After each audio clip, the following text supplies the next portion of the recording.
This is R.J. Williams Jr. with Think Tank Products and the EuroWhipp Recipe of the Month. This month, we are going to do a perfectly peaked meringue. Instead of spending 5 or 10 minutes in electricity and buttons and cords and plugs and switches, this thing is going to take a long time. This is going to take a lot of elbow grease, so you're going to have to spend probably 10 minutes on it with this to get a meringue. What we're going to do is get rid of these. See you later. And what we are going to do for step 1 to prepare for our 1-minute meringue is get a little bit of vinegar and coat any surface that's going to touch those egg whites. So we're going to use just a paper towel and white wine vinegar. Any kind of vinegar works. And you're going to go on the inside of the Pyrex. You can use any cup or bowl or glass. I recommend having taller than wider so that the vortex effect is better. So a Pyrex is perfect for meringue. And you're going to go, this is a little bit tedious, but not bad. There's only 10 spokes around it. So you're going to go down each one of those spokes so everything is coated in vinegar. And this helps it to peak faster and makes it seamless. So there is step 1. We have coated everything. Now step 2 is the fun part. Cut. And now for the fun part. Step number 2, of course, we have to separate the egg yolk from the egg white. Now if you're not getting a perfectly peaked meringue, a lot of the times it's because you got a little bit of an egg yolk in there. So make sure that you separate the white from the yolk, and you can do that with one hand. Okay, just make sure that yolk, and I'll put it in my other hand so it's in there, that yolk is intact, and I'm just going to dribble that off with my hand, let the white go between my fingers so you don't get any yolk in there. See that yolk? See you later, yolk. So all of our waste goes into here. There's a little baby chicken. Just kidding. And I'll do it again here so you can see. We're going to crack the egg into our hand. We're going to let that white run off the side and then open the spaces between your fingers and let the white separate itself from the yolk. Be patient with it, because if you get that yolk into your mixture, then you have to do it all over again. See how perfectly that's separated? Now we've got 2 yolks in there. And that should be good enough for this demonstration, for this recipe. You can do as many as you want. Cut through the whole change.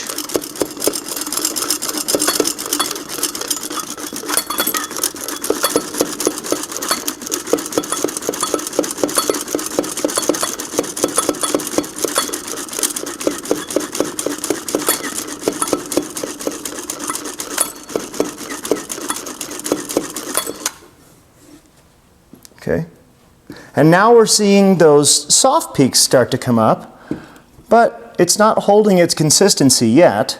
So what we're going to do is step 4, which is add sugar slowly. So we're going to take just a little bit, just teaspoons full at a time, and we are going to add that ever so slowly while we are mixing. And what we want by the end of this is for us to get as much sugar in there as we can without feeling those grains.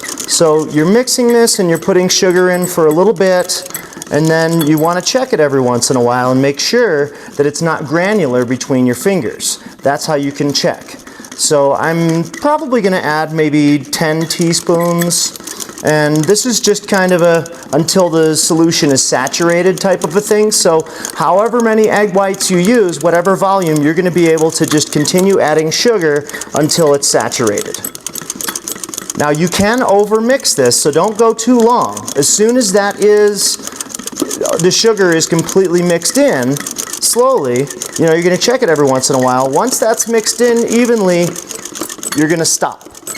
Now another little trick for you is if it's kind of bubbly like a bubble bath, and after you're done with this it's not holding its shape. Now look how thick that is, okay? Really, really thick.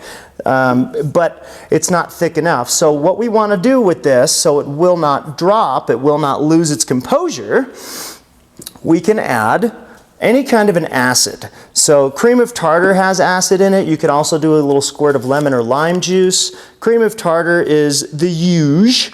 So I'm going to add just a little bit of that. So this is going to keep its composure and it's going to keep its shape for the long term. So just a little bit of that and we should be good to go.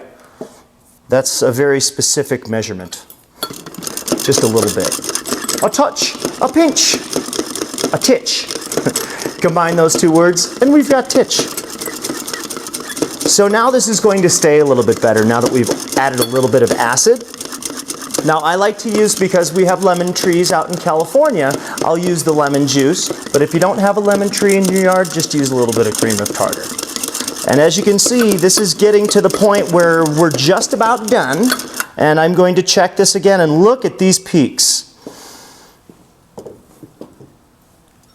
That is a perfectly peaked meringue. Now let's do the check. I don't feel any grains, so it is done. Now what you're going to want to do with this is you can also add at the end a little bit of vanilla extract. So I'll add just a little bit of that. Maybe a half a teaspoon is all you need. I'm Italian, so I don't measure things out exactly, but if you want to be exact, you're more than welcome to bust out the measuring cup or the teaspoon, but this just a little bit, there you go. And that's all you need, and now this is completely dirty. So I'm making a big mess, but luckily the EuroWhipp goes into the top rack of the dishwasher. But for this recipe, I'll probably just rinse it off under hot water and then I'm done. So we put a little bit of vanilla extract in there. That's going to preserve it, along with a little bit of acid, and this is your meringue. Now what you want to do with this is, there's a lot of different recipes that you can use this with, but this is usually going to go on top of a lemon meringue pie, and to bake it, you're going to want to put, I like mine to be a little bit crusty on the outside, burned on the outside a little bit, and then on the inside really gooey. So the way to accomplish that is to put it on 150 for 25 minutes and keep the door closed of your oven.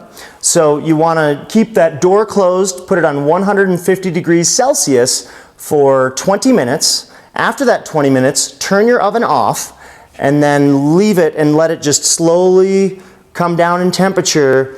You're going to completely turn your oven off over the next 40 minutes for a total of 1 hour of baking on whatever your pie is, or maybe a cake, or you just want to do dollops and bake those. You can do those right in your cupcake deal, and this is so thick it won't even pour. So I'm going to have to get a spoon and scoop that out. Look at that delicious dollop. I didn't mean to rhyme there. Your delicious dollop of meringue.